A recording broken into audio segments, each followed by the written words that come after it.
Hey everybody, welcome to episode 9 of the CraigSkitz podcast. This week with WWE superstar Xavier Woods, aka real life Austin Creed, aka what's his real name? Who knows? Now, this is a great buddy I've had for several years. Met him back at a WWE event several years ago before SummerSlam when he was just starting UpUpDownDown, his insanely popular YouTube channel.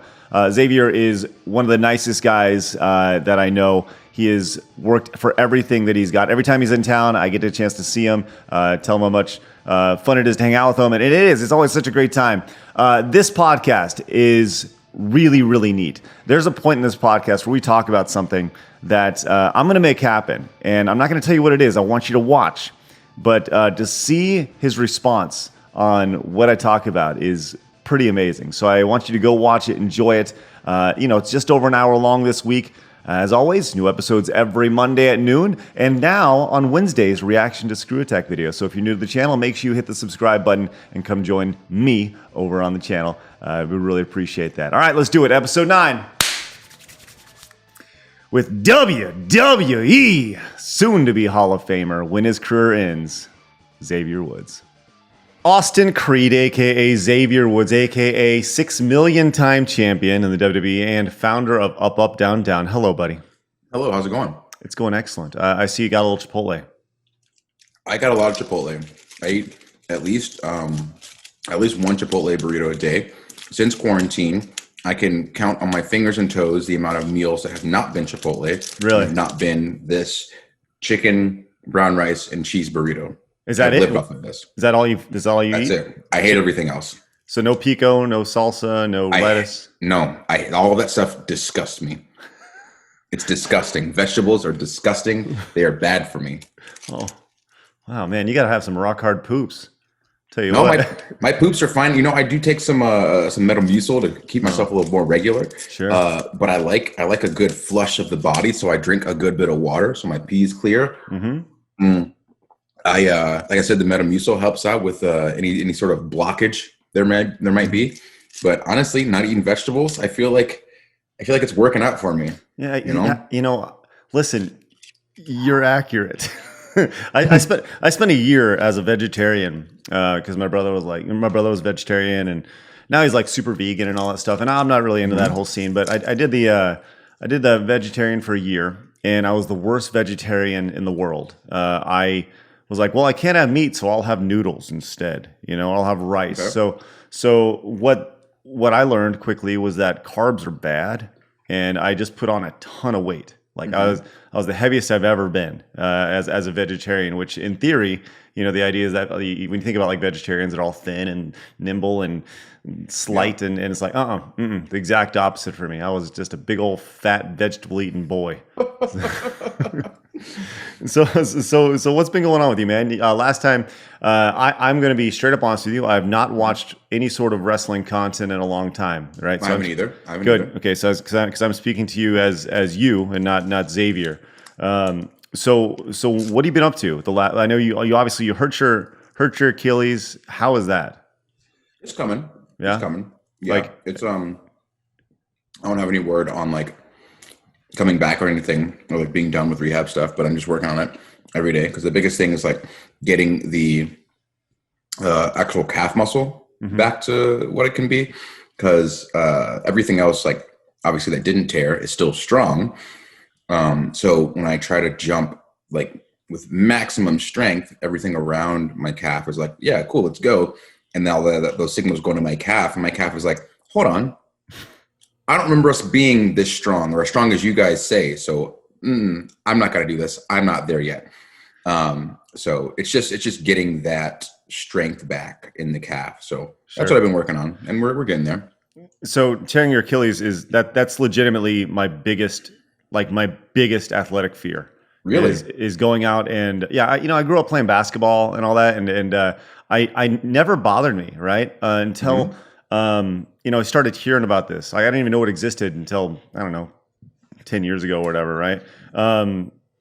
And one day really struck me. It never bothered me, and like I said, I played slam ball and did all these like crazy, right? And And then one day after Screw Attack, and while we were after we got acquired, I had this boss named Ezra Cooperstein. And Ezra, one day I just saw Ezra, and he was walking in a boot, and I was like, "What happened? What'd you do?" And he goes, "Oh, I was playing basketball, just like 2-on-2 basketball, and I ripped my Achilles, tore it up." And it's one of those things that just like from that day on, I was like, man, if you could tear it up by just the planting, just weird, like just tears in half. That to me is like the scariest thing, because you hear about how horrible the rehab is in it. It sounds like the worst. It's like, granted, this is like, it's like the most, I can't even say like the worst injury I've had, because like it's starting to like feel good. And like, so I messed up my neck one time. So I got like 2 bulging discs in my neck. And so that's just going to be there like forever. It'll just always hurt till I get a new neck. So any plans? Do you plan on going in and getting a new neck? Any sort of like replace? I mean, can't you go in and get like weird screws and stuff in your neck? And but then that's more time I got to take. Yeah, sure. For wrestling, then you got to rebuild your neck all the way, because like your neck is going to be like one of your most, if not like the most important thing, because it's going to be the thing that protects your brain, because you got to keep your chin tucked. And if your neck's not strong, then you're going to bounce your head. Then you're talking all sorts of stuff. And wrestling's a very specific skill set, and so like all of the body has to kind of work together to make sure that the other parts of the body stay safe and that your dance partner stays safe. So like, same thing, like line of thinking with you. It's like, Achilles sounds like the worst thing ever. And it definitely felt like the worst thing ever, like at the time. But for me, being out of wrestling for so long, I feel like when you get hurt through like a sport, you learn more about that sport because you're not allowed to like physically do it. So the only thing that you can do to like keep sharp is use your like mental acuity, and you have to visualize how things work. And like, maybe like you visualize like how you got hurt. What was the process leading up to that? What were you doing? Who was around you? What did you do that morning? Whatever.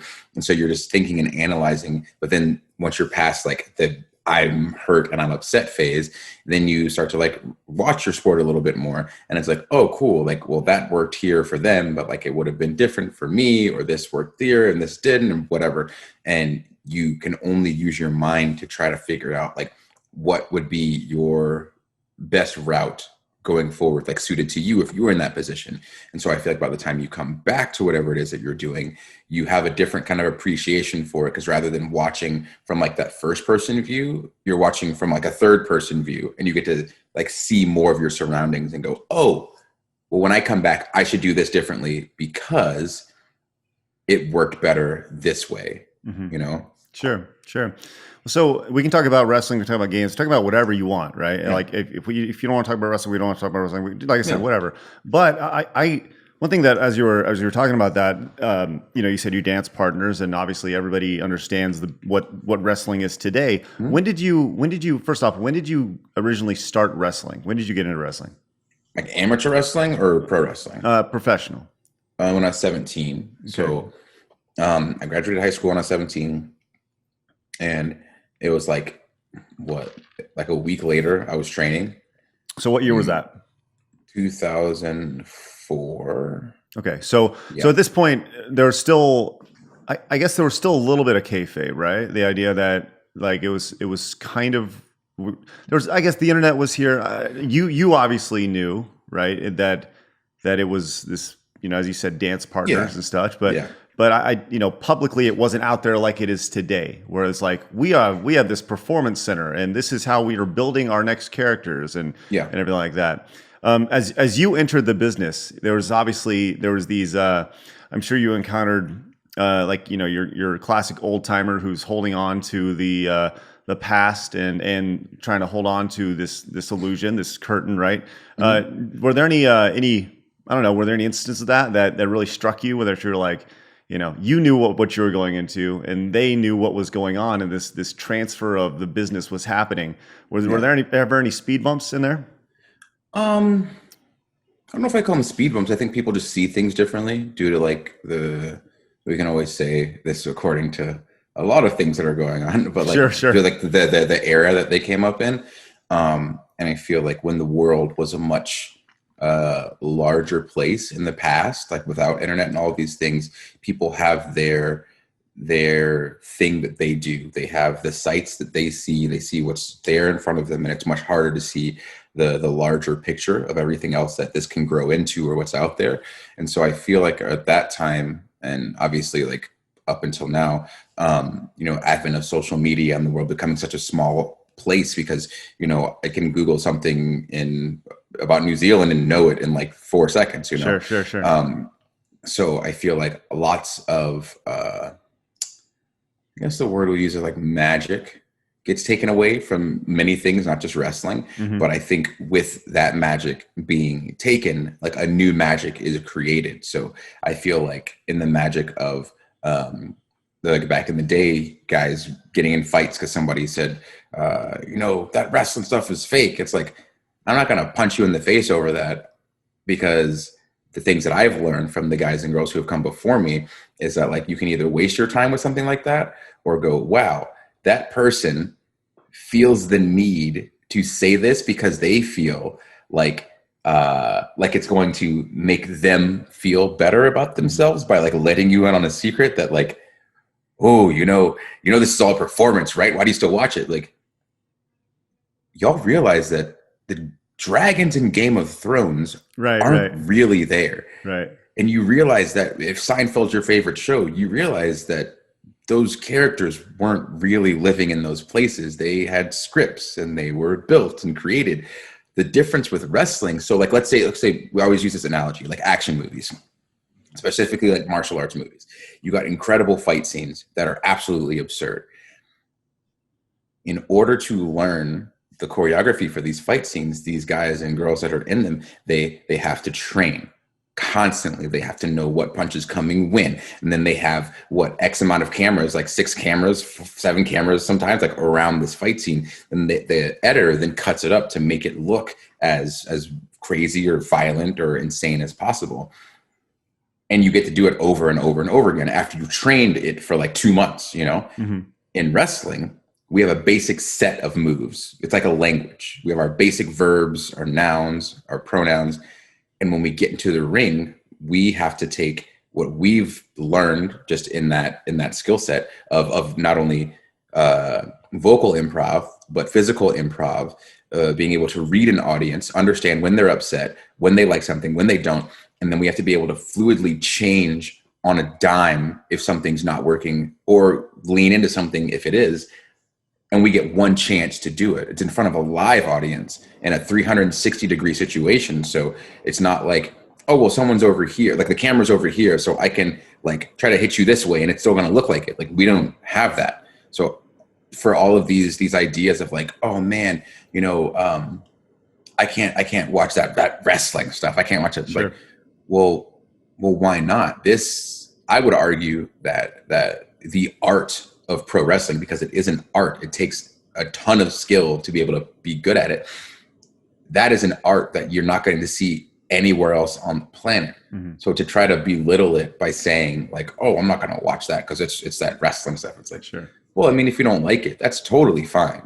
I'm not here to like preach the gospel and like, you got to watch wrestling and love it. Right. But I feel like it makes sense to respect it due to what it is. And due to the skill level of the people that are trying to do it to the best of their ability. And that's a weird way to say. There weren't many road humps, but I feel like more and more people, from the time that I started to now, more and more people, I feel like wrestlers and fans have that mentality where it's less caring about what other people think about wrestling, because it's one of the biggest like entertainment vehicles like on the planet. So like, man, I'm not really worried about you. No, I hear you. And you said something there, and it dawned on me as we were talking that like, you talked about the live crowd. I mean, they're legitimately, since you've been out, we've entered this pandemic and you haven't been back, you're now I think they now have a handful of people in the audience or something, but like that's got to be totally different for anybody who's performing. The idea of going out and you talk about reading the energy of a crowd, where previously good guys and bad guys will flip based off the audience, and not being able to feel the audience, the energy, how they feel about a certain character. That's got to be. I mean, obviously it'd be tough for you to say because you haven't really been out there, but that's got to be pretty tough for anybody to be out there and not be able to feel the raw, natural fans. Yeah, it's definitely different, but I wrestled on the independents, and so that means that I've wrestled in front of two people before. I've wrestled in front of no one many a times, and yeah, it's different. But I think that the men and women that are out there doing it now, like those who do have that independent experience of understanding, like, okay, so no one is in this audience, and so I don't have that to feed off of. So that's when you tap into like that internal like adrenaline, because like you kind of know when your stuff hits, and so you kind of just have to go off of that, which like you said is much different than having like the instant reaction of the audience to tell you that. And so it's been interesting to see everybody kind of like adjusting the things that they do for a more like a more comfortable home experience rather than so much of like the live audience experience. But yeah, it's 100% a different vibe, and everything is going to hurt 10 times more because I've been in situations where something happens that hurts a lot, but that audience screaming immediately gets your adrenaline going, and you're just like, yeah, that sucked, but like I don't really feel it because like, oh my God, that was so cool. But with that taken out, all you feel is like the pain, and it's like, oh, I hope that looked good on TV because now I can't get up. Right. Man, that's crazy to think about. Do you have a like you said you obviously started on the independents, you wrestled in TNA, you were Apollo Creed there. You're like this Creed character was great, the red, white, and blue trunks and everything. You make your way over to WWE, and was there a point along the road where you were like I made it, like this is everything I ever wanted? No. Have you reached that point yet, or is there? No. Really interesting. Because I don't know. It's a weird thing to me. So like, not to get too philosophical, if I haven't gotten there already. Your whole thing early on was you were going to be a doctor, and so like that's amazing in real life. So like, if you want to get, you want to throw out some crazy words, by all means, throw out crazy words. I love it. Well, it's just I feel like feeling like you've made it is kind of when you stop. So if you've made it, what else do you have to do? Sure. Like I feel like there's things that I've achieved and been extremely happy that I've achieved them, but is that the end of what I want? Definitely not. And so I'd say like one of the points where I felt like we like really achieved something was when we had our entrance at Mania out of like coming out of the Bootios box, because it was the first big spiteful thing that had come to fruition. So like there was one, I don't know. So it would have to be a year and a half before that, I guess. I think it had to be longer. So I, at one point was like R-Truth's just like little buddy. And at one point I went out and somebody had made like a custom Black Ranger shirt for me. I ended up wearing it out and I wore it on TV. And when I got into the back, somebody was like, hey, what's this shirt? I was like, oh, it's like a custom Power Rangers thing that my friend made me. It's like, oh, we don't own that. And I was like, oh, well, it's like, it's okay. Yeah. It's okay. Cause like, they're all cool. And it's different enough. So we won't get in trouble. It's fine. Like, well, it's a different IP and we can't show that on TV. And so at the time I was like, okay, I fully understand that. I had been there for like 8 months. Like I didn't realize that type of thing. It's like, okay, cool. And then that year at Mania, I see The Rock talking to someone in the audience, and that someone happened to be Ronda Rousey. And Ronda Rousey had a Vegeta shirt that said over 9,000 on it. And so the Power Ranger shirt thing happened. Then the over 9,000 thing happened. So I had the same shirt and I tried to go out wearing it, and they told me I had to change it. And so then that's where it was. Then Ronda was wearing the same exact shirt, and she was like in a huge angle at WrestleMania. So that to me was like, it's not that I can't wear it. It's that someone doesn't want me to wear it. Sure. Which made me so incredibly mad. Uh-huh. And so in my head, I said, you know what? One day I'm going to wear this shirt. One day I'm going to wear this shirt and no one's going to say anything. And as we were going through and like me, Kofi, and you were creating New Day, I have a full list of like things where I felt slighted that I will do back. My revenge will be like tenfold, right? Oh yeah, yeah. And so it changed from me wanting to wear this shirt on TV to, you know what? Screw it. I'm just going to be Vegeta and see if someone says something.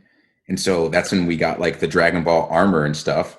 And we just kind of like ran out to do our entrance without like saying anything. And so as soon as we came out of that box, that was like one of my happiest moments of my life, because to no one else this matters at all. But for me, inside my head, I was like, I got told no. I saw someone else not get in trouble for doing the same thing. And so I upped the ante and I didn't get in trouble. I was like, all right, cool. I'm learning how to navigate. That's great. So that was a big moment for me. Wow. As far as like making it, I don't know. I got a lot of stuff I want to do. No, I don't know if I'll ever make it. That's amazing. That's an amazing story. Like for me, you know, I'll tell you a personal thing. When I left Rooster Teeth after working there for 3 years because we were acquired by Full Screen. Full Screen acquires Rooster Teeth. They bring us together, and my contract expires after 3 years, right? And my contract expires, and the long and short of it is they had me drive down to Austin to get fired, right? They're like, hey, we need you to come down. We need to talk to you. It's a long drive. So I drove down 3.5 hours for a 10-minute conversation, and they're like, sorry, we got to let you go. So I'm like, you drove me down for that, right?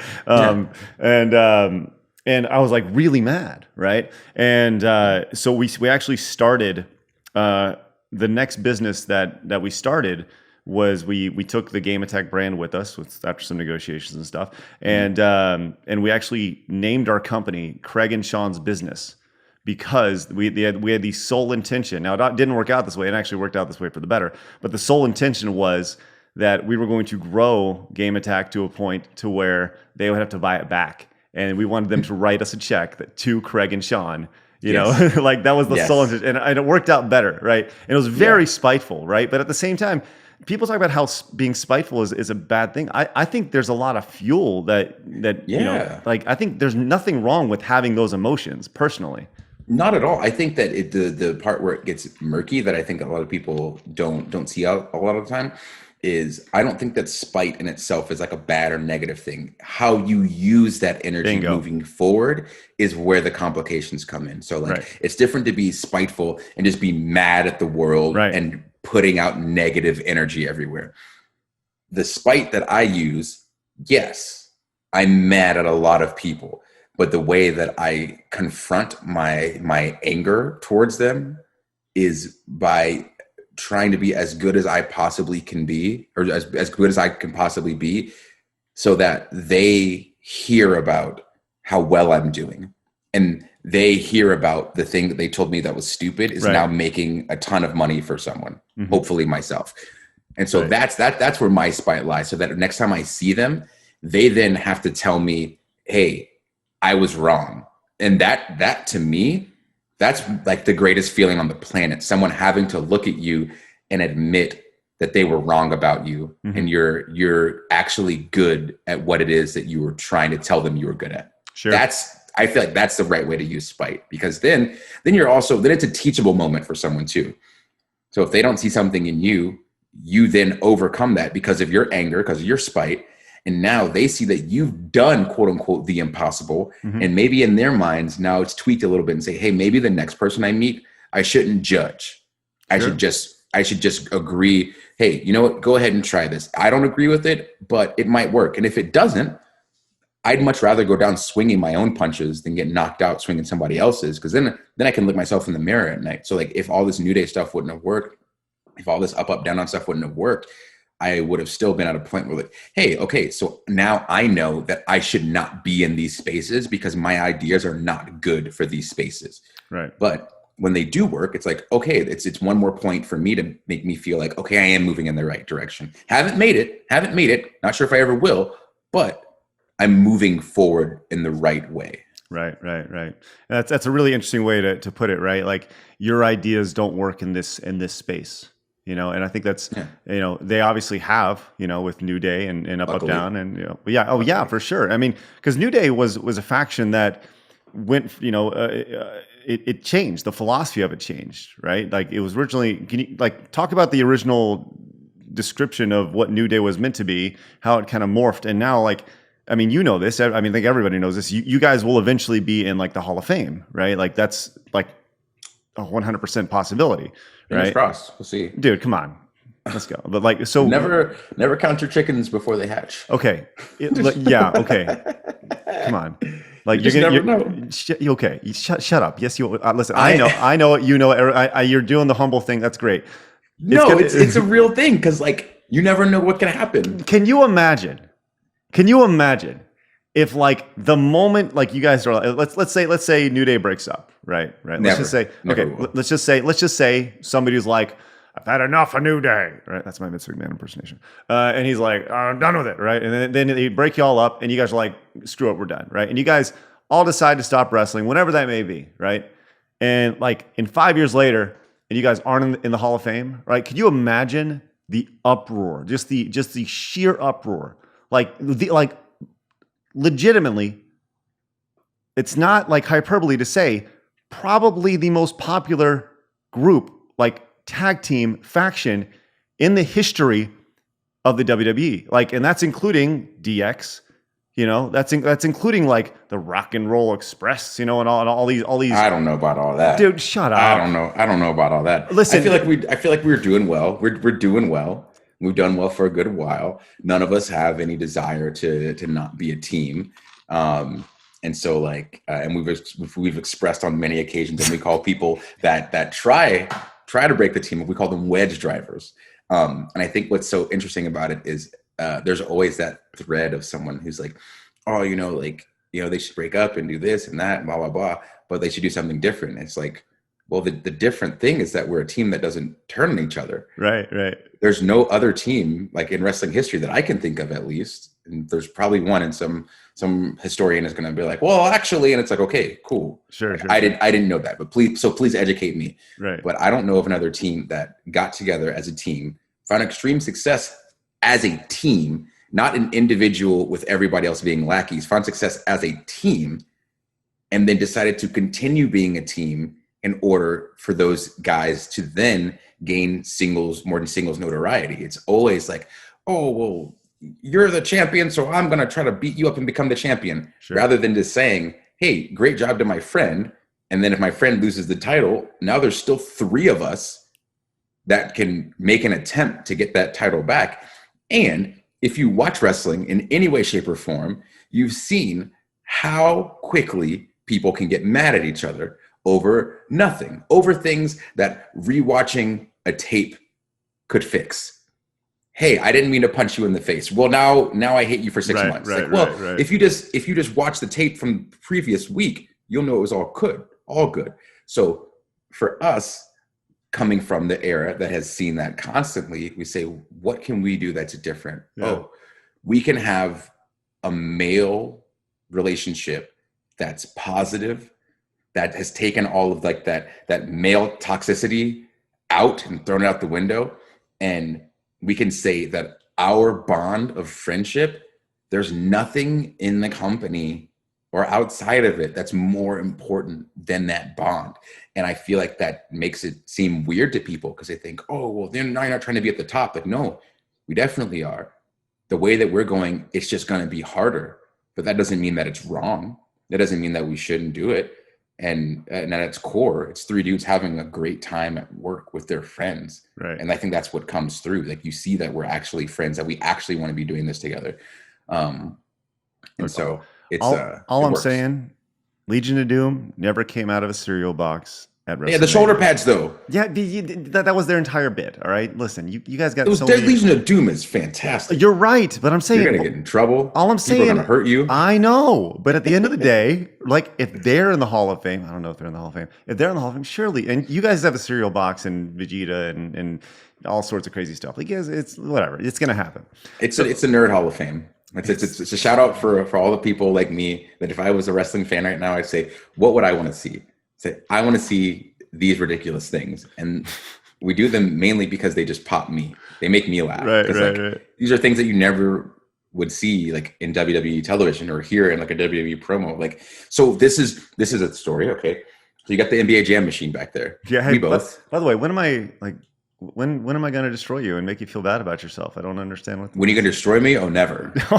That's never. Okay. Sorry, I didn't mean to interrupt you. Yes. So NBA Jam. Yes. We were doing a thing where because you've seen the thing where people like have like the little baby backboards and they dunk on people.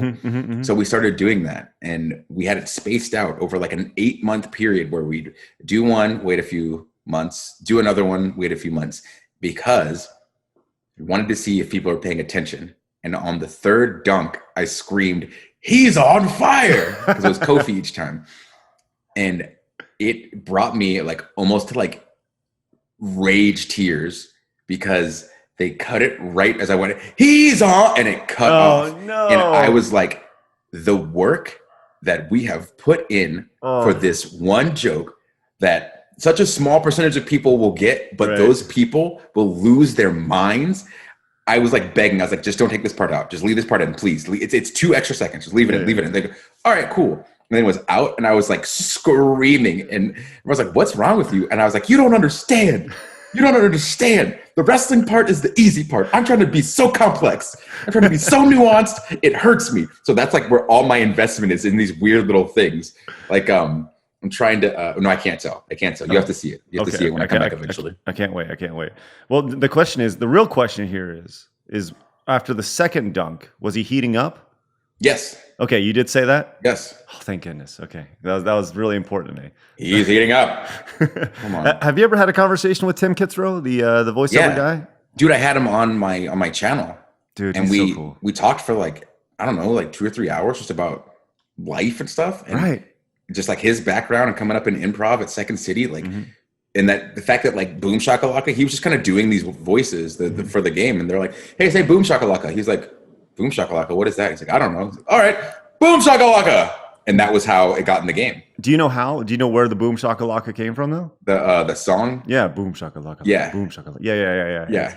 It's crazy, man. I'm you and I are nerds on that level, right? Where we appreciate like the classic stories, and for me, Midway in particular is like the epitome of great video games, right? Like the arcade style of the early 90s with like games like Jam and Showtime and just any of the sports games, like arcade action is like that's my cup of tea. You know, I'm not a huge fan of simulator stuff, but do you have like a favorite Midway title, or just like go to that's not NBA Jam? I'll say Showtime. I will admit I like Showtime. To me, Showtime is head and shoulders better than Jam. It's not even close. Yeah.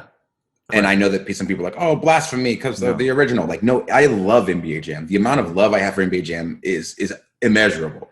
But when you give me the tilted camera angle with the 3D stuff and the custom stuff that we can do, like Hang Time, very fun game. Very, very fun game. Good. But as soon as Showtime dropped, I was like, this is what they were building to. And that, one of the greatest games of all time. So good. Listen, man, I had a Showtime cabinet, and I had a Blitz 2000 gold and a Showtime cabinet, like the split. I actually gave it as part of. I gave it to Sean when I left Game Attack because I knew he would take care of it. But Showtime for me, like I spent so many hours on it because I worked in an arcade, right? Growing up when that game came out, so like I got to play it for free constantly. So I own all the records and. I tell you what, man, there's just something satisfying. It's smooth, right? Unlike a Jam or a Hang Time where you have a pretty good idea what's going on and you can, there's that feeling you get from the game. When it comes to Showtime, man, it is just, it's butter. Because if you want to do a spin move, it's accurate. If you want, you want to throw the ball at the backboard and dunk it, and you can do that. Yeah. So much, man. So many people tried to talk to me, and this was like at the time. So when I say so many people, I mean like me and my like 3 friends that I had. They tried to say like, I I don't really know about Showtime. It's weird because it's like I think I might like what NBA Street better because you get more combinations to do more dribbles. And I was like, while NBA Street is fantastic, it's so good. What I like more about Showtime is the fact that it's complex and simple at the same time. And it's almost like there's almost like there's a ceiling to like how good you can be. So like even like the best like Jam or Showtime player, like, yeah, you might be able to blow somebody out by like 30 points or something like that. But the other person's still going to be able to like play the game. Mm-hmm. That's where I feel like Street, because it's got so much extra stuff. Bingo. There's not really like the ceiling. And so like somebody who's incredible is going to trounce someone who's never touched it. And like, while that's fine, especially if you're going for like competitive play, or like if anybody's got like an NBA Street E League or something. But I like Jam because even though you can be good, there's still always that like that hint of like, wait, is this score getting too close? Oh my God, are they up now? Like it's wild. It's wild. When they brought Jam back, 5-10 years ago, whatever it was, and they had On Fire edition for the on the 360. Yeah. I felt like they did I really enjoyed the game, like loved it. And it was one of those games where I played it at certain games click, right? And that game clicked with me. And I honestly feel that at a certain point, I was probably one of the top 3 players in the world at that game. You think? Right? I legitimately do, right? And I went to PAX and I played in a tournament, and I hadn't touched the game in probably 6 months when the game came out. I was playing an On Fire Edition tournament, and it was one of those things where when you play the game at a super high level, you effectively score every single time down the court, right? Mm-hmm. And Jam is all about. It's not about dunking; it's about threes.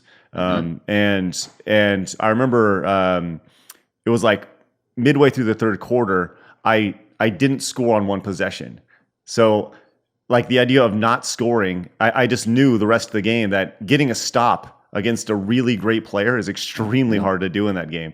So I lost by 2. Because I lost by 3, I think, to a guy who after that I was just trading shots back and forth, and it was one of those things where when you play at a super high level, it's like when you watch like a Madden tournament or something, the games will end like 6-0. Like, and if somebody scores a touchdown, it's like, my God, they're next level. It's insane, but you're right, man. The simplicity, that's what I love about the best games are always the easiest to play, but the hardest to master. Mm-hmm. And I feel like Midway did that so exceptionally well. Oh yeah. Man, they made NHL hits too. Mm-hmm. That was like one of my introductions to hockey, playing that, because it was like I played hockey games and been like, I don't understand this at all. Right. I can't do this. But then hits came out, and I was like, wait a second, what? And then my friend was like, hey, you know what kind of feels like hits, but is very different? I was like, what? Like Mutant League hockey. And I was like, well, let's play that now. And then I got into hockey because I was like, okay, having like a more basic version of it is a way for me to understand the rules and be able to digest like what the plays are supposed to look like. And then I can now have more fun in more games. So I feel like Midway, like you said, they did a fantastic job of making sure that like the beginner just has fun with it. And you had to at the time because you really only have one shot to give them like 3 minutes of fun, because these were arcade games, right? Mm-hmm. Mutant League obviously was a console game, but a lot of the Midway games, you spend a quarter and you have to have fun in the next 60 seconds, otherwise you're never going to play it again, right? Mm-hmm. So it's got to be easy and ready to go, and they were so exceptional at that.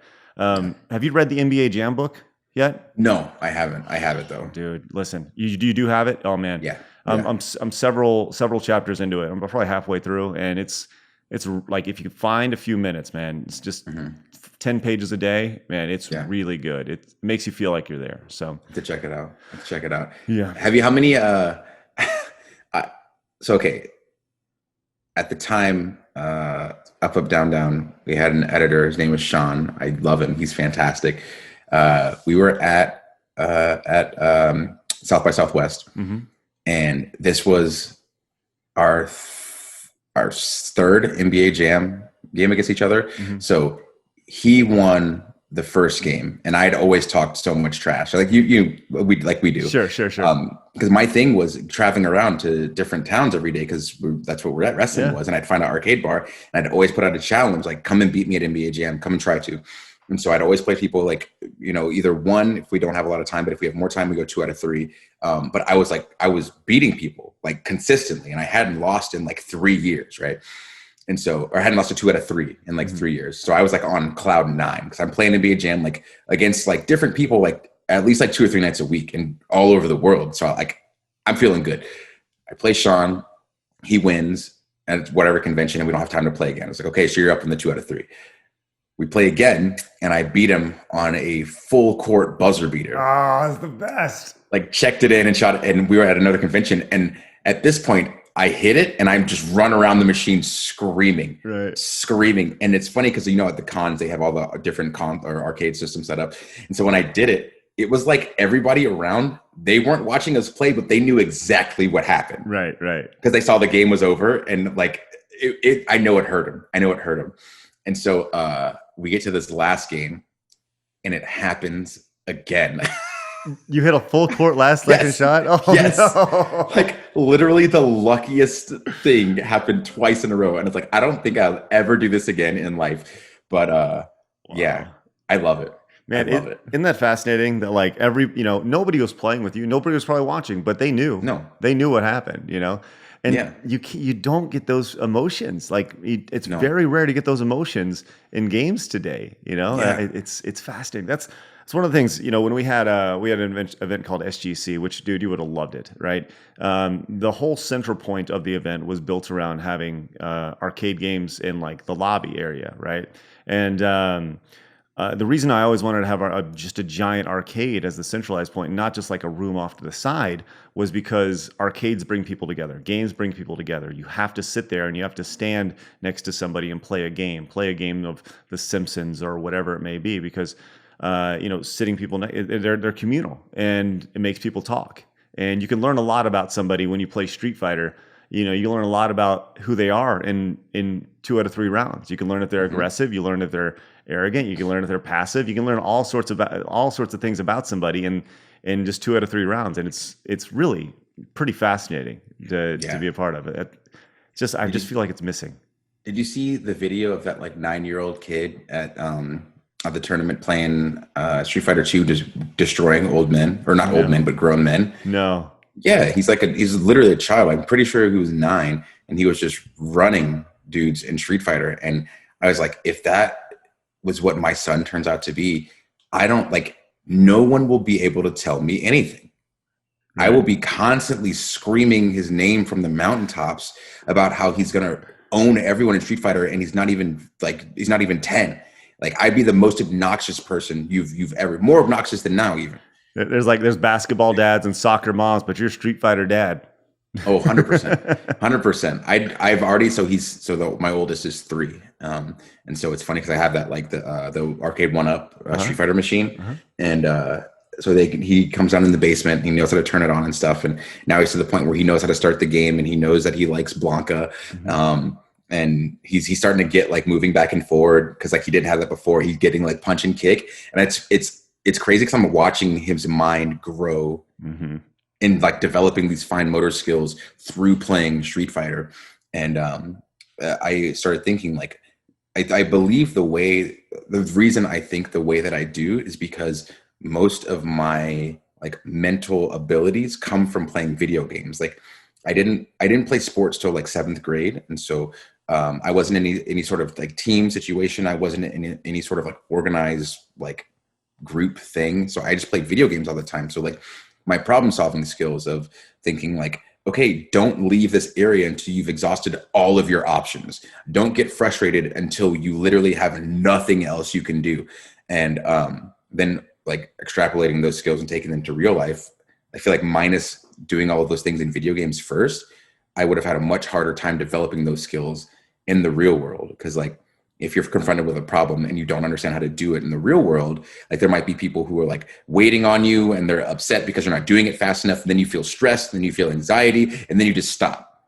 As opposed to like a 1-player video game, like there's nobody's time but your own. So like you're on your schedule and it's like, okay, so now I get to figure out solo how to work through this situation. And granted, that situation of you know, opening the door to a dragon's castle isn't going to happen in real life, but the thought process is there, the steps you take in order to complete the puzzle or to get past the problem.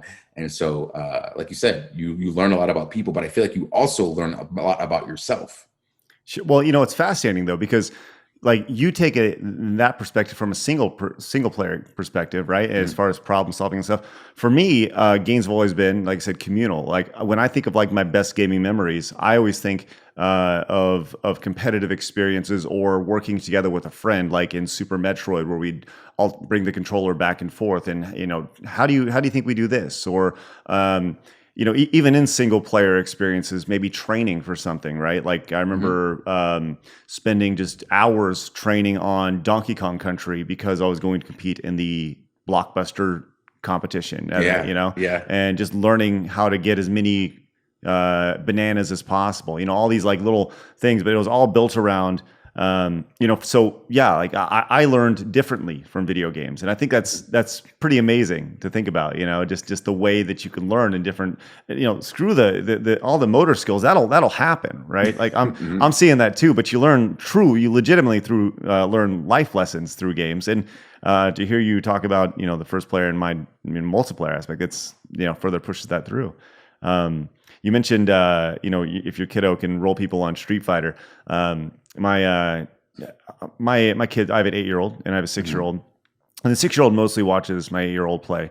And I've really introduced her to the classics and we're working our way up, right? Like she knows about Fortnite, she knows about Minecraft. I think she's played Minecraft once or twice, but she really likes to play games on the SNES Classic.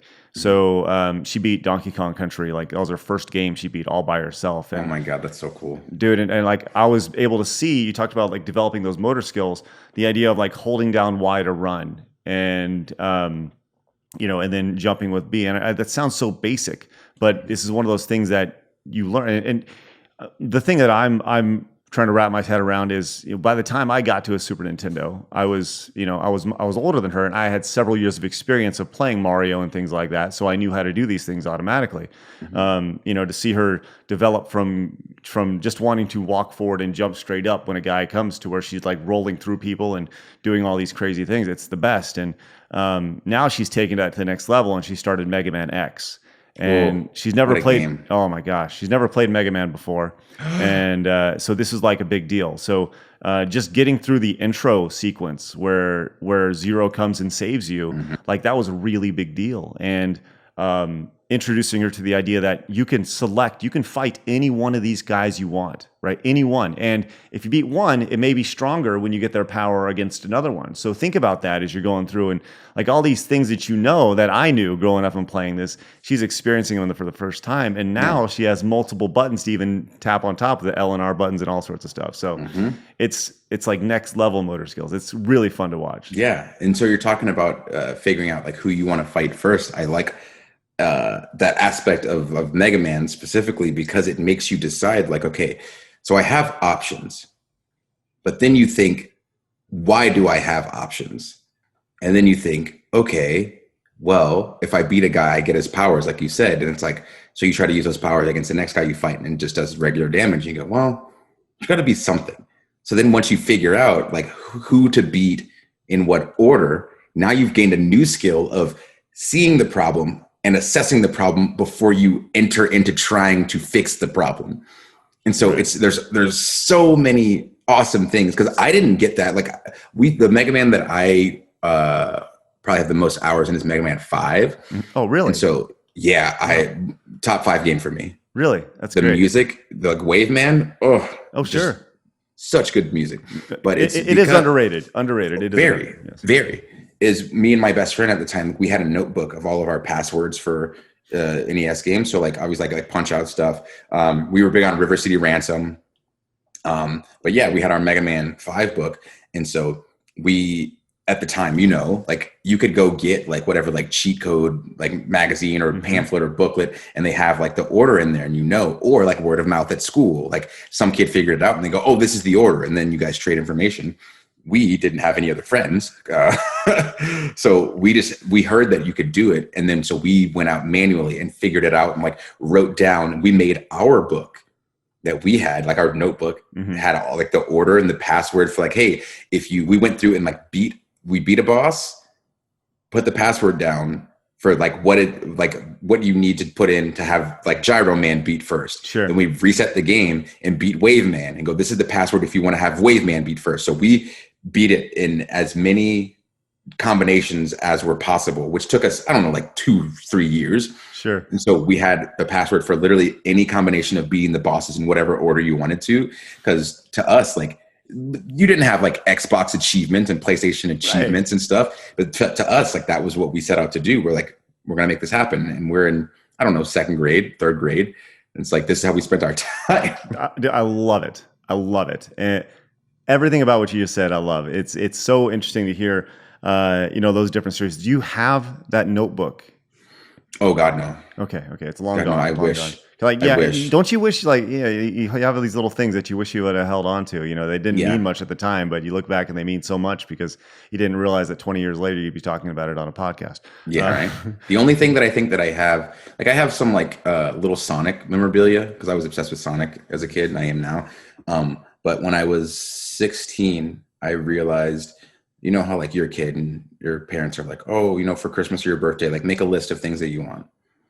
And I realized if I just asked for one thing, then there's only one thing I can get. So I was like, I want a video camera because I want to start like documenting stuff. And so one year we turned my friend across the street. So it's like 6 a.m. One of us goes to his room and we throw clothes in his face and we bar the door so he can't get out.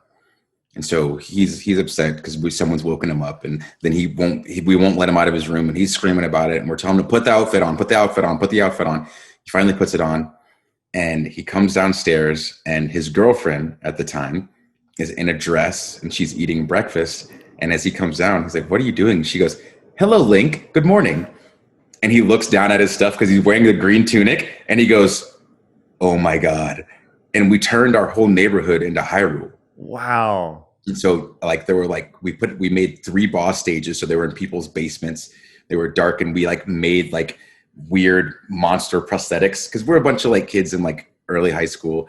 And our friend who drove a Bronco, he was Link's horse because it was a Bronco.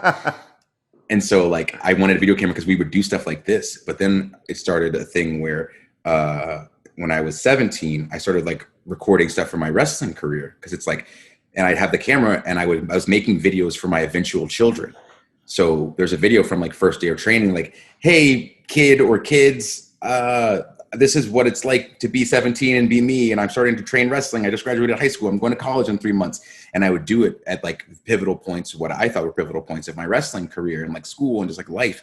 And so once the kids are like teenagers, I've got them like all compiled, and I'll give them like this, like, "Hey, here's like 4 gigs of like 30 to a minute long videos of me talking to you guys before you were even a thought." So dude, that will, and I know you know this, but I'm just going to reaffirm this. That will be the greatest gift you'll ever give them. Or they'll hate it completely. No. It like, you need to give it to them when they're like 30, right? When they have like a little bit of life experience, right? Yeah. Because like after they're a little more grizzled, lived a little bit, kind of had a little success, a little bit of failure, like they'll appreciate it so much more. Because man, like it's so, I mean, that's the best, right? That's the one thing I realized, I probably realized this 5, 6, 7, 8 years ago, but like, I don't know a whole lot about my parents prior to me. Right. And I want to learn. So I've been kind of, prodding them, tell me about college, tell me about what you did before, tell me about, why you moved from Jersey and all these things. And so I've learned more about my parents. So I have then in turn taken the last several years and started to journal and do, similar stuff to where, I'm talking to, at the time, my 2-year-old, I'm like, "Hey, you're 2, here you are. This is what we're doing. And this is what's going on in life," and I feel like now more than ever, that's so much easier to do because you can literally just selfie it, but that stuff will be so valuable so much more valuable than holding up your phone at a rock concert. And then, they're like, Yeah. I love people like that who like hold up their phone at a rock concert and they're like 6,000 yards away and they're like, there's the stage. And like they're ever going to rewatch it, Yeah. Oh, I always get confused. I'm like, I feel like there's got to be somebody who goes home and like a week later they watch it again. There's got to be something. Yeah, maybe. Okay. That's awesome. Golly. Oh, that's so good, dude. I love to hear you speak about this stuff, and it's so good. Do you have like a favorite, I don't know, like if I was told to say, what's your favorite Nintendo game? You would immediately say? River City Ransom. Really? Yeah, definitely. Really? Like that's 100%. A classic NES style. Yeah. Have you played River City Girls yet? Yes, I have. Yeah? I have. It's very good. It's very good. I need more time in it. And at the time I was playing River City Ransom, like I went to school and I played River City Ransom. That was like my second job. Sure. And so life is a bit different now. I have a few extra responsibilities now. So I haven't had the time to dive into River City Girls. So I maybe have like 4 or 5 hours in it, but I freaking love it. It's very well done. Very well done. Look, I'm just gonna throw this out there. Just the first thought I had. Okay. Mm-hmm. Look, whenever you return to wrestling, right? Whenever that is, right? I'll give you a month buffer. Okay, a month buffer. In that first month, you need to get punched and vomit out some coins out of your mouth and say barf. I can't because then I got to disappear after that. Well, you can roll off the apron and onto the ground. But if you, I'll pay you $100. I'll pay you $100 if you can make that happen in the first month of you returning to wrestling. Do I have to get punched specifically, or can I just barf coins and say barf? Well, I mean, in the game, they have to be punched, right? That's kind of the whole thing, right? I could have like been punched off screen. Okay. It has to be on camera, though. That's the thing. The puking of the coins and saying barf. Yeah. That's the thing. So the punch doesn't have to be on camera? No. Just at some point, you have to vomit out some sort of coin and go barf, and then you disappear somehow by rolling off out of camera frame. Okay. I can just think about it. Just think about that. I can't do it in the first month. No. Okay. Give me like 4 to 5 months. Wow, that's a long window. It is, but you never know what kind of window you have when you're on the show until like an hour before. That's a good point. Okay. Well, let me. Okay. And because I have like 9 other things that I got to do too. Okay. On my spite list. Well, then let's do this. I'll give you a full 6 months, but there has to be video proof. Yes. All right. And if it is, I'll give you $100. Okay. $100, and we'll next time I see you, and then I'll beat you in NBA Jam. It'll be great. I don't know about that. Okay, so we got Nintendo. Favorite Sega game? Nights into Dreams. Oh, really? Yes. Said like nobody ever says Nights into Dreams. What about because Nights is such a unique. I'm speaking specifically of the Saturn game. Yes. Okay, because they remade it several years ago. They did, unfortunately. Yeah, you didn't like it. What was it on Wii? Yeah, it was on the Wii. Yeah, I didn't. It's like I got what they're trying to do with like the motion controls and stuff, and it was probably a fine game, but I had in my head what I wanted it to be. Sure. And that tainted like my vision of it. So it's probably awesome, but yeah, I wanted it to be because like I wanted a successor for so long. Yeah. And so when it wasn't what I thought the successor to be, and I know like so many of us are like that in video games, but I feel like as I get older, I try to understand. There's no. Oh, go ahead. I'm sorry. No, I was just going to say like. It's hard for me now to say like, oh, this game is bad. Like, no, this game is bad for me. Sure. There's other people say like, what is it? Dark Souls. That's a bad game for me because I'm not trying to play video games like that. Right. But to so many other people, it is a good game. And so I've been, as I've been maturing mentally, try to speak more correctly rather than just rage about not liking something. But yeah, Nights is great. So for me, this is like another. All of my video game the stories are like quasi emotional. And listen, I don't care who you are, right? Your video game experience and your favorites are tied to your emotions and your personal stories. So continue. I'm sorry. So for me, Sega Saturn is like the GOAT system. It's the greatest. Wow. It just didn't. All of the stuff that was made for the majority was like, I felt like it was made for me. like a game like Three Dirty Dwarves. That shouldn't be on anybody's like list, you know. Someone would say, but like for me, it's on mine because that game is fire. Why? Because like the animation style, the gameplay style, the music is incredible. I don't even know what game you're talking about. What is this called?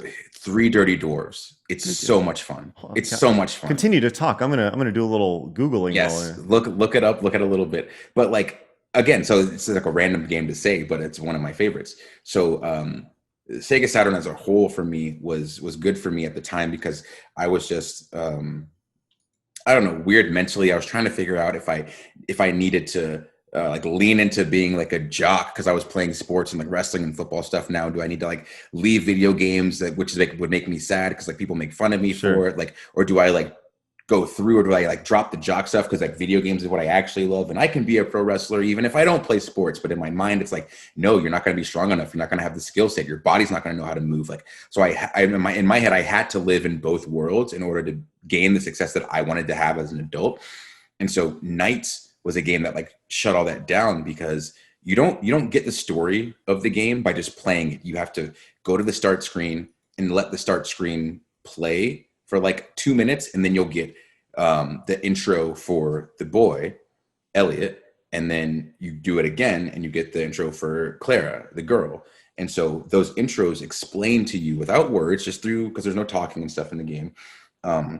They explain to you what their biggest dreams are at the time and how terrified they are to like step up into those dreams. So for the boy, for Elliot, it's like playing basketball on the court with the older kids. Like he's just scared they're going to dunk on him and make fun of him and laugh at him because he sucks. And then Clara, she wants to audition for like a play or a musical, whatever. And so she's nervous that they're just going to laugh at her. And so when they're in these dreams and they become nightmares because they're so scared, the Knights is there to help them through this. And you don't really get that stuff unless you actually like deep dive and watch the intros and stuff. And so for me, it was like, well, what's my biggest fear right now? It's like, my biggest fear is not living up to the idea that I have for myself.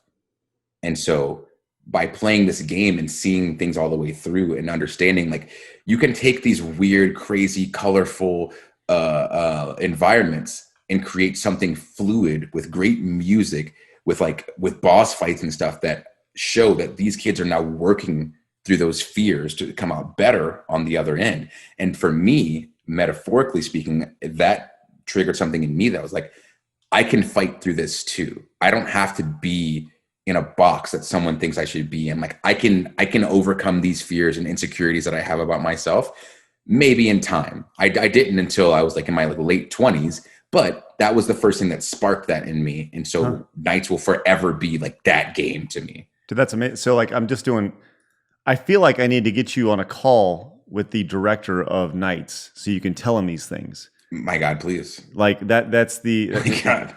Naoto Oshima is his name, right? And incredible. He's the designer. He also designed Sonic the Hedgehog and Dr. Eggman.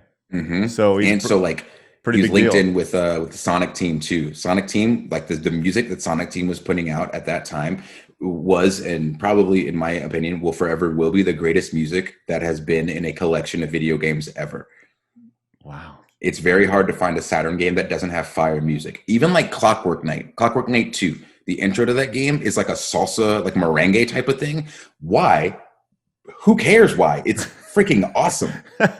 So that's all it was. It was just banger after banger for me on Saturn. Dude, okay, so I'm looking at Three Dirty Dwarves. Dude, This game looks so amazing. It's great. Like, it's freaking great. This game was released 24 years ago.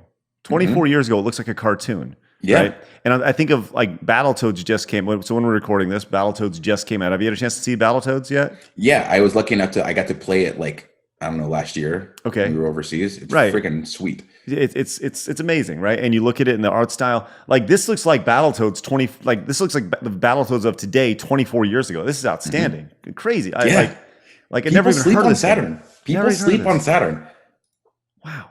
Crazy. And that's why I have a full US Saturn collection in my home, because again, so talking about like your kids learning about how to like play games, like I feel like at the point, probably not this soon, but like when they're like 10 or 12 or whatever, we'll still have physical games, but like When they're in their like 20s, we might not anymore. It might all be digital. But like if I've got a full Saturn collection and a full Dreamcast collection, which I know is unnecessary because you can just burn all the games onto one disc and play them all. Whatever. You're doing it right. You're doing it right. Yeah. So I've got that, and then I have like a full Wii U collection for no reason. But I know the way you're looking at me. No. This is outstanding. Okay, well, I've been doing research while we've been talking, and I've been hearing everything you're saying. But I want to let you know that I have the director of Nights into Dreams. I have access to him right now. No, you don't. I'm not kidding you. I have access to him right now. I will DM him on Twitter. How do you have access to him? Because I searched his name and then I looked Twitter and it showed up and he has open DMs. Oh. Very, very simple. I thought you meant like you were buddies with him. No. But I am now because I just hit follow on Twitter. So this is what I'm going to do. Oh my God. I'm going to take this clip, the one that you just sent, right? The one you just said. I'm going to clip this down. I'm going to send it to him. Okay. And I'm going to do my best to set up you and him. He may speak only Japanese. I was going to say, like, what if that's the case? Well, listen, we can find a way to make this happen. All right. Okay. Because I don't want to bother him. He's probably like doing awesome dude. stuff. Come on. Yeah, he's out there developing the next sequel to Nights, and you don't know. Maybe. But hey, you don't know till you try. This is true. You don't know till you try. This is true. I just like, for me, stuff like that. So there's very few people that I like will freak out about. So like, but that's just like the wrestling ingrained in me. When I started training, my trainer was like, hey, like you're going to eventually hopefully make it to a point where you're in a locker room with people that you like watch when you were younger and like that you look up to. It's like, don't freak out. You have to make sure that you understand and they understand that you get dressed in the same locker room. You've worked just as hard to be there. So obviously respect and pay homage, but keep your cool. And so like it just kind of like has become like what my mindset is. But there's some people I can't help it. So like I met the voice actress for Jim and the Holograms, lost my mind. One of the best cartoons ever made. And then the greatest cartoon, I think, of all time, Steven Universe. That later that day, I met Rebecca Sugar and I wasn't ready to meet her. I just turned around and she was like, I don't know, 8 inches from me. And grown man, pro wrestler, tag team champion, immediately broke down into tears. Really? That show is the greatest show possibly ever made. Not even cartoon. What show was this? Steven Universe. I don't even. You ever watch Steven Universe? No. Listen to me. So Steven Universe. I'm trying to give you a quick rundown of like why, like a situation to express how good it is. Okay. So I was on an airplane one time, and I'm watching it on my phone, and I'm like in the window seat, right? And something happens in one of the episodes. For those of you who know, it was the episode when he found the tape of his mom. My God. And I'm watching this for the first time and I am crying. I'm trying to not be loud. Like we're on an international flight, like flying to like France or something. And I'm like bawling, like, but trying to keep it quiet. Right. And so obviously the woman next to me can hear me crying and she taps me. She goes, oh, excuse me. Are you okay? And her daughter, which I would imagine she's like in her like early teens, she looked and she saw my phone and she puts her hand on her mom. She goes, Mom, he's watching Steven Universe. You wouldn't understand. and I looked at her and I was like, I just pointed to her and I went back to watching it because it's so good. There's lessons for kids, lessons for adults, and it's just like a beautifully written cartoon. And I highly recommend. Okay. I highly recommend that you watch it. Got it pulled up over here. Got it pulled up. Listen, I'm going to check it out. Listen, I'm getting all sorts of amazing stuff. Listen, yeah, I'm a weirdo, dude. No, dude, this is outstanding. This is what I love. This is why I love talking to you, man. It's so good.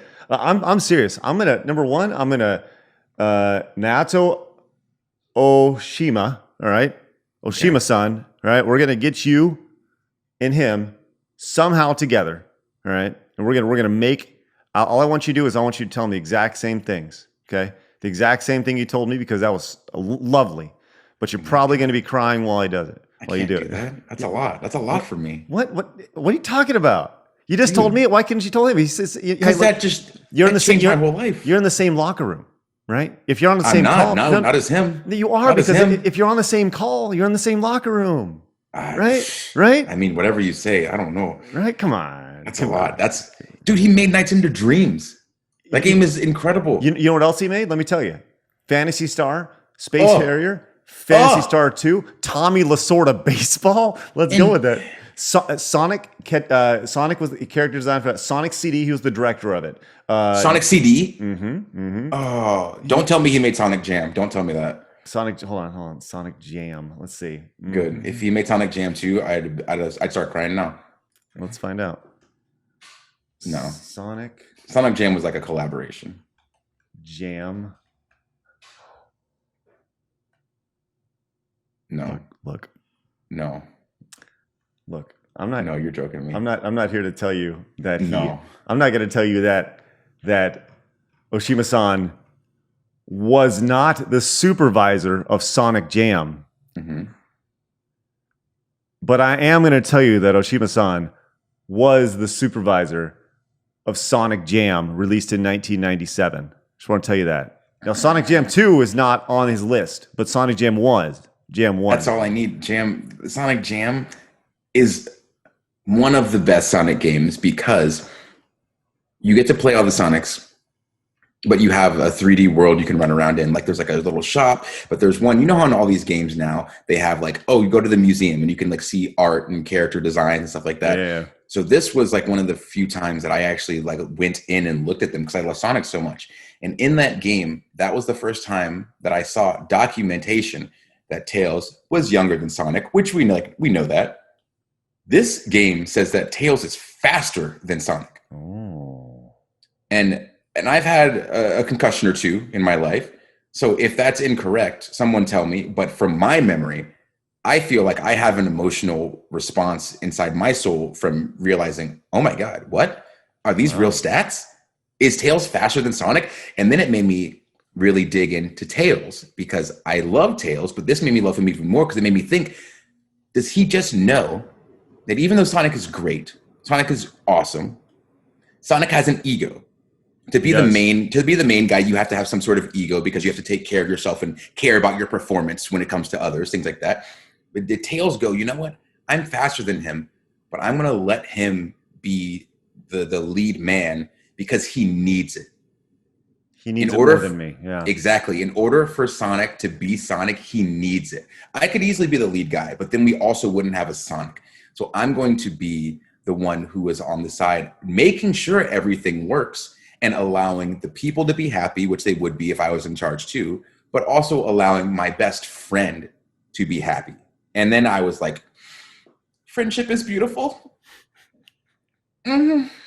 So indirectly, Tails led to New Day, which led to WWE Hall of Fame. Congratulations, Sega. You did it again. You did it again. It's the best. And well, let me tell you this. I'm not going to tell you that Oshima-san has not. Not everything's been great.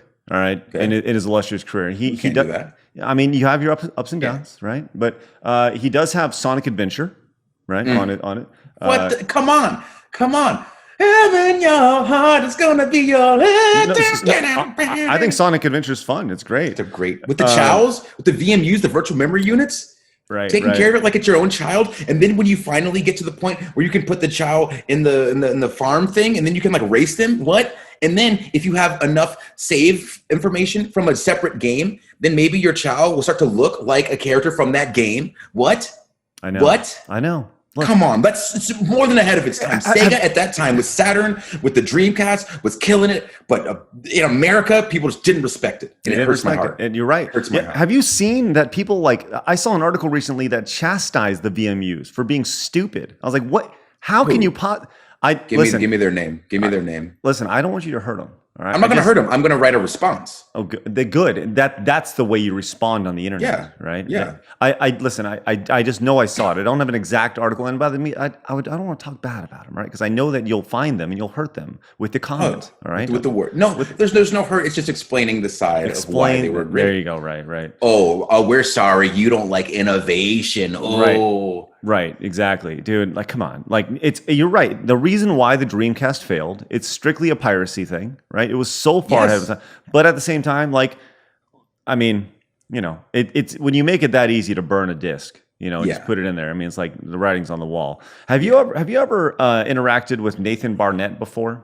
Yes, I have. You have? Yes, I have. Excellent. I have, yes. And it's been nothing but smiles and laughter. Right. So Nathan and I had this idea. Nathan's had this idea for a game show, and he's like the creative on it, and I want to act as the logistical, producer of it, right? But we have this idea for this show that, God, you would love. I can't talk about it because it's like a work in progress and stuff. But oh man, you would love it. And I just imagine you guys sitting down and talking about the Dreamcast, because the way that you speak about the Saturn and Sega as a whole, I mean, he legitimately feels that way. He has that. He has a character, Keith Apicary, but he legitimately loves the Dreamcast, and it's such a feverish fan base for the Dreamcast that that just got ruined by jerks who just want to get all their games for free. Yeah, and that's the thing. Like I get it. You're gonna do your ARG thing, but like at the same time, like try to remember, at least if you burn it and you're playing it and you really enjoy it, go out and buy it. Because I know you already have it, but don't you want to support something that you enjoy so that you get more of that thing? Mm-hmm. So like if it's just like, I'm gonna burn all these games and never get anything, it's like, well, why? That's doing more of a detriment. If you're gonna burn it because you want to play like a demo of it and get like halfway through and you go, I hate this. All right. But if you get through it, you beat it, and you go, wow, this was freaking fantastic. Let me vote with my dollar for a part 2. Yes. 100%. I love it. And I'll tell you what, I mean, how much more time do I have with you? I gotta go in like 5. Okay. Well, I'll tell you what, then this is what we'll do. I'm going to tell people to vote with their views for a part 2 with Austin Creed. All right. Yes. That's what we're going to do, because like we're barely scratched. We haven't even gotten into the good stuff, man. I just want to talk video games and stuff with you all day. So listen, I need you to spread the word about this podcast. All right. Not just you. I'm talking to the general audience, but you can too, if you want to help. All right. And I need you to let everybody know where they can find you, right? And your giant biceps. Where can they find your giant biceps? Well, you can catch me, Xavier Woods, aka Austin Creed, on the Instagrams and the Twitter at Xavier Woods PhD. You can also catch me on YouTube. Just search for UpUpDownDown. It's my YouTube channel. Go subscribe if you have yet to subscribe already. And you can go ahead and check me out on twitch.tv/Austin Creed. Follow, sub, whatever makes you feel good. Right now, we're running a promotion where pretty much every stream, we're giving away a bag of coffee. And this is not just any coffee. This is Claudio's coffee. What? That guy that you like, Cesaro in WWE, yeah, he's got a full product. It's coffee. Come through, we'll give you a bag, maybe if you win the giveaway. And then also make sure every Monday you're checking me out on the New Day podcast. Wherever you listen to your podcast, just go to the search bar, type in the New Day, click the pink picture with the 3 black guys' faces on it, and subscribe. Give the 5-star rating, all that stuff. And if that's too complicated, just Google the New Day podcast and you'll find it somewhere in there. Why? Because it's 2020 and you know how to use the internet, especially through this garbage fire of a year. Get something to listen to that makes you smile. I mean, look, you're talking about a garbage fire of the year. I love that we didn't even talk about that. And this podcast was 90 minutes of happiness. I love something. Really, that was great. Something. Well, that was super fun. Thank you so much for your time. And once again, if you're tuning in, hit the like and help spread the word. All right. Do it, guys. Do it. Telling you, pretty awesome, man. Pretty awesome. Good conversation right there with Austin. Definitely look forward to catching up with him again soon. And if you want that to happen, make sure you let him know how much you appreciated his time on the podcast. I know that he loves feedback from the fans. So, man, you guys have a great week. We'll see you guys next Monday. Once again, every single Wednesday, we have Screw Attack reaction videos, but new episodes of the podcast every single Monday at noon Central Time. So 2 pieces of content every week on my channel. How exciting is that? If you made it this far, thank you guys very much. Go check out the Patreon and get the podcast earlier. Patreon.com/CraigSkitz. All right, guys, have a great week. We'll see you on Wednesday. Bye-bye.